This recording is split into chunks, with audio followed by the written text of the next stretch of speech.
सरकारें लगातार ये दावा करती हैं कि अब जम्मू कश्मीर बदल रहा है और जम्मू कश्मीर में हर व्यक्ति के साथ इंसाफ हो रहा है।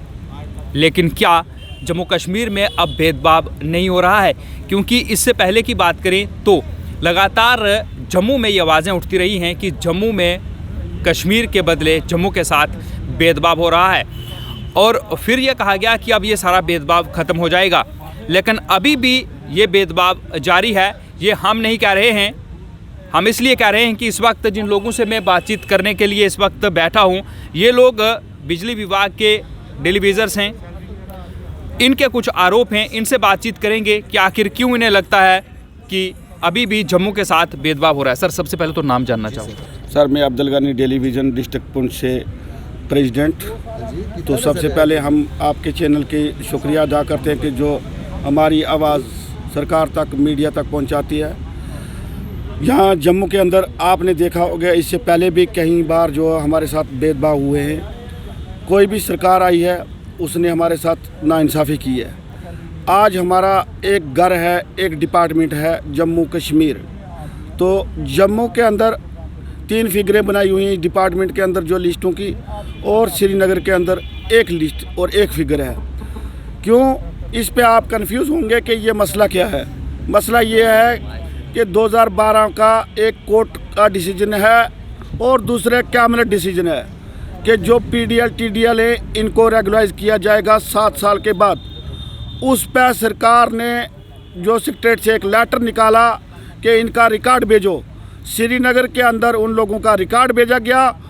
चीफ इंजीनियर साहब खुद रिकॉर्ड भेज रहे हैं पीडीएल टीडीएल 6183 लोगों का, और जम्मू के अंदर हमारे चीफ साहब रिकॉर्ड भेज रहे हैं 1320 लोगों का, जबकि हमारा 5150 लोग हैं।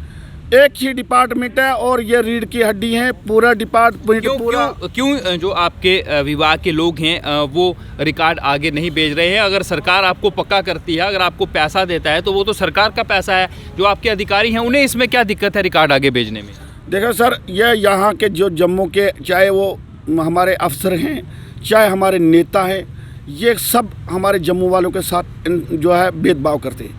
क्योंकि ना तो जम्मू का अफसर कोई साथ देता है, ना यहाँ जम्मू के जो हमारे पॉलिटिक्स लीडर हैं वो साथ देते हैं। नहीं, फिर देखिए कश्मीर की बात करें तो कश्मीर के जो टेलीविज़र्स हैं उनका साथ दिया उनके अफसर ने और वो डाटा सारा आगे भेज दिया। फिर ये कहा जाता है कि कश्मीर और जम्मू के साथ भेदभाव होता है, कश्मीर के साथ नहीं होता है। कश्मीर के ऑफिसर जो हैं वो अपने लोगों की बात सुनते हैं, उनका काम करते हैं, उनके नेता अपने लोगों की काम करते हैं। आपको लगता है कि जम्मू के नेता जो हैं वो अपने लोगों के लिए आवाज़ नहीं उठाते हैं और ना ही अफसर जो हैं वो जम्मू के लोगों के काम करते हैं? इसमें कश्मीरियों की तो कोई गलती नहीं है ना, अगर आपके साथ भेदभाव हो रहा है तो जम्मू के आपने देखा श्रीनगर के अंदर कोई छोटी सी प्रॉब्लम भी हो जाए, वहाँ नेता जो लोग हैं, जो भी वहाँ के मंत्री हैं, वो सड़कों पे निकल जाते हैं। कई बार आपने देखा होगा मीडिया में कि वो सड़कों पे आते हैं। जम्मू के आप देखो कि जो देवेंद्र राणा जी इस वक्त एनसी छोड़ के बीजेपी में जा रहे हैं, तो वो बोलते हैं हम जम्मू के लोगों के लिए आवाज़ उठा रहे हैं। रविंद्र राणा जी देखो कि वो बोल रहे हैं कि हम जम्मू के लोगों के लिए जो है हर जगह आवाज़ उठा रहे हैं। कहाँ आवाज़ उठा रहे हैं? ये भूख मरी का शिकार हो रहे हैं, फाका कशी का शिकार हो रहे हैं टेलीविज़न। कभी इनके लिए आपने आवाज़ उठाई? कभी भी किसी एक नेता के आप बताओ कि चैनल पे उन्होंने बोला कि हम जम्मू वालों के साथ इंसाफ कर रहे हैं? श्रीनगर के चाहे अफसर हों चाहे वो जो लीडर हों, वो उनकी आवाज़ उठाते हैं। उनकी कितना दुख आपको होता है, क्योंकि आपने सालों दिए हैं इस डिपार्टमेंट में और अब उसी डिपार्टमेंट के जो बड़े अधिकारी हैं वो आपकी बात ना सुने, कितना दुख होता है? सर, बहुत बड़ा दुख होता है, क्योंकि हमने अपनी जान जवानी इस डिपार्टमेंट को दे दी। आप देखो कि एक फ़ौजी जब शहीद होता है उसको लाखों रुपया दिया जाता है, उसको जाके जो है सलूट किया जाता है, उसके बाद उसको जलाया जाता है या दफन किया जाता है। पीजीडी डिपार्टमेंट ऐसा डिपार्टमेंट है जिसके अंदर 24 घंटा लोग जो है हर घर को रोशन करते हैं। कई बार आपने देखा होगा कि हमारे साथी पब्लिक का दबाव होता है, डिपार्टमेंट का ऊपर अफसर से दबाव होता है कि तुम फलानी जगह पहुंचो, लाइट बंद है, तार टूटी है। जब वो साथी पहुंचता है और उस कंफ्यूज की वजह से उसको शॉट लगता है, उसको एक्सीडेंट हो जाता है, उसकी डेथ हो जाती है, कोई पूछने तक नहीं जाता। या जम्मू के अंदर 3-3 घंटे हमारे साथियों की लाश जो है खंभों पे लटकी, आपने देखी होंगी। अभी भी हमारे पास कई साथी हैं। बहुत से ऐसे भी लोग हैं जो अपने शरीर के कीमती अंग गंवा चुके हैं इस डिपार्टमेंट में अपनी सेवाएं देते देते, लेकिन वो तस्वीरें क्या जो आपके अधिकारी जो आपका डाटा आगे नहीं भेज रहे हैं, क्या उन तक नहीं पहुंचती हैं?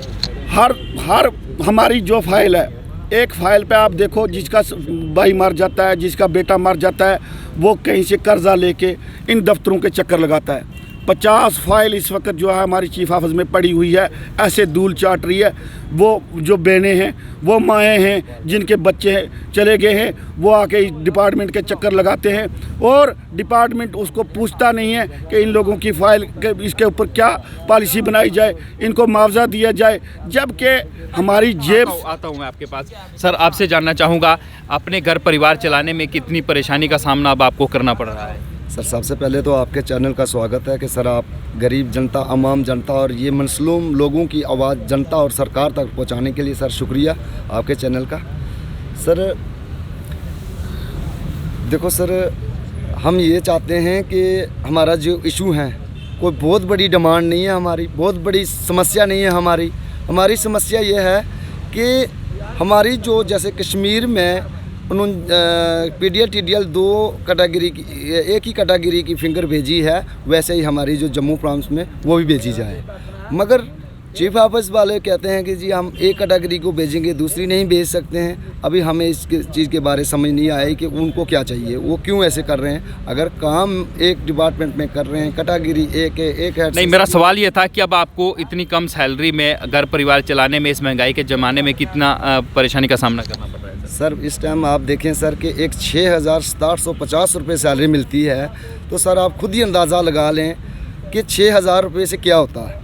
आजकल की इतनी महंगाई है कि सर 6,000 से तो अगर कपड़े ख़रीदने जाएंगे तो 6,000 से कपड़े भी अपने लिए बंदा नहीं खरीद पाता।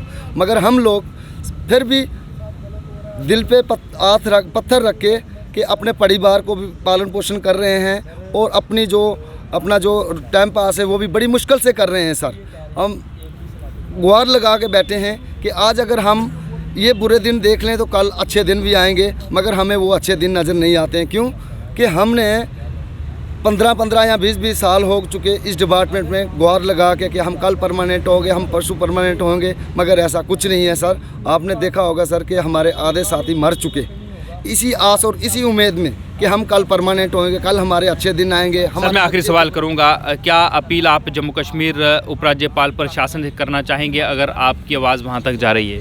सर अगर आपके माध्यम से अगर ये हमारी आवाज़ अगर सरकार तक, LG साहब तक या जो सीनियर अधिकारी हैं उन तक अगर ये हमारी आवाज़ अगर जा रही है, तो हम आपके माध्यम से ये बताना चाहते हैं कि हमारे जम्मू प्रांत में 4950 लोगों की जो PDL TDL की सीनियरिटी लिस्ट है वो सेक्रेटरीट में भेजी जाए, और जो रुगलाइजेशन असर 381 के तहत हमारी अंडर सेक्रेटरी के पास जो फाइल पड़ी हुई है वो फाइल चीफ सेक्रेटरी को भेजी जाए, ताकि कुछ लोग रिटायरमेंट की कगार पे हैं और उन लोगों का जो रेगुलाइज किया जाए, और जो हैंडीकैप लोग हैं उनको कुछ कैजुअल जो उनका हैंडीकैप का कोई 5 लाख रुपया है वो मिलना चाहिए, और जो लोग डेथ हो चुकी है उन लोगों को सर 10 लाख 12 लाख रुपया उनको इंश्योरेंस मिलना चाहिए, और उनके जो परिवार बच्चे हैं या फैमिली है उनको SRO 43 के तहत 43 के तहत उनको उनकी परिवार को एक मेंबर को नौकरी देना चाहिए। क्योंकि ये PDD डिपार्टमेंट एक ऐसा विभाग है, जैसे हमारे हिंदुस्तान में फ़ौज है,